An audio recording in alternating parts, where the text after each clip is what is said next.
Share बाजार इन दिनों मंदी की गिरफ्त में है। बाजार में गिरावट रुकने का नाम नहीं ले रही है। फरवरी में अब तक सेंसेक्स 2000 अंक टूट चुका है।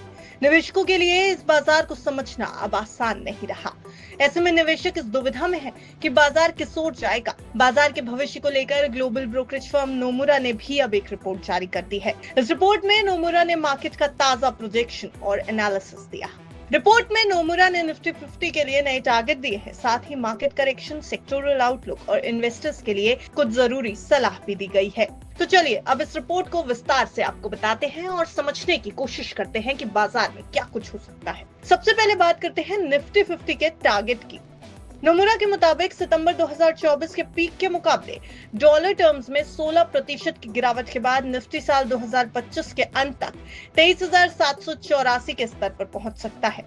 2025 के दौरान निफ्टी 21,800 से 25,700 के रेंज में ट्रेड कर सकता है, यानी लोअर एंड पर 5% की गिरावट और अपर एंड पर 12% की बढ़त संभव है। ये प्रोजेक्शन दिसंबर 2026 के फॉरवर्ड अर्निंग्स के 17 से 20 गुना पर आधारित है। अगर नोमुरा की माने तो मार्केट में अभी 5% की डाउनसाइड और दिख सकती है। साथ ही 12% के रिटर्न भी इस साल आते दिख सकते हैं। तो कुल मिलाकर इस साल बाजार में भारी उतार चढ़ाव देखने को मिलेगा। इसका मतलब ये नहीं है कि बाजार में पैसा नहीं बनेगा। इस उतार चढ़ाव के बीच भी 12% के रिटर्न मिलने की संभावना है। अब आते हैं इस वक्त बाजार आखिर गिर क्यों रहा है, इसको समझ लेते हैं थोड़ा सा। पिछले 6 महीनों में मिड कैप में 21% और स्मॉल कैप में 23% की गिरावट देखी गई। नोमुरा का कहना है कि ये मार्केट फटीग यानी थकान की वजह से हुआ है, क्योंकि पहले एक स्ट्रॉन्ग रैली ने बहुत हाई एक्सपेक्टेशंस बना दिए थे। नोमुरा ने इन्वेस्टर्स को सलाह दी है कि वो ओवर वैल्यूड स्टॉक से बचें और स्टॉक सिलेक्शन में बहुत सिलेक्टिव रहें। साथ ही नोमुरा ने कुछ सेक्टर्स भी निवेशकों को सुझाए।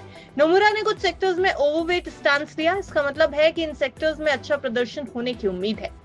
जिन सेक्टर्स पर ओवरवेट स्टांस दिया गया है उनमें फाइनेंशियल, कंज्यूमर स्टेपल्स, एफएमसीजी, तेल और gas, telecom, power, pharma, internet और रियल एस्टेट शामिल। दूसरी ओर कुछ सेक्टर्स जैसे consumer discretionary, auto, capital goods, cement, hospitals और मेटल्स में नोमुरा का अंडरवेट स्टांस है। अंडरवेट स्टांस का मतलब वो इन सेक्टर के स्टॉक्स पर कम पैसा लगाना चाहते हैं, क्योंकि उन्हें लगता है कि उस सेक्टर का प्रदर्शन भविष्य में अच्छा नहीं रहेगा। वहीं नोमुरा ने अपने प्रेफर्ड स्टॉक्स पोर्टफोलियो में एक्सिस बैंक, वोल्टास और एबीबी इंडिया को जोड़ा, जबकि Hyundai motor India, Nippon India, AMC और जीई वर्नोवा टीएनडी को हटा दिया है। मारुति सुजुकी और हेवल्स को भी हटाया गया है। यानी कुल मिलाकर नोमुरा के मुताबिक भारतीय कंपनियों के तीसरी तिमाही के नतीजे अनुमान से कमजोर रहे।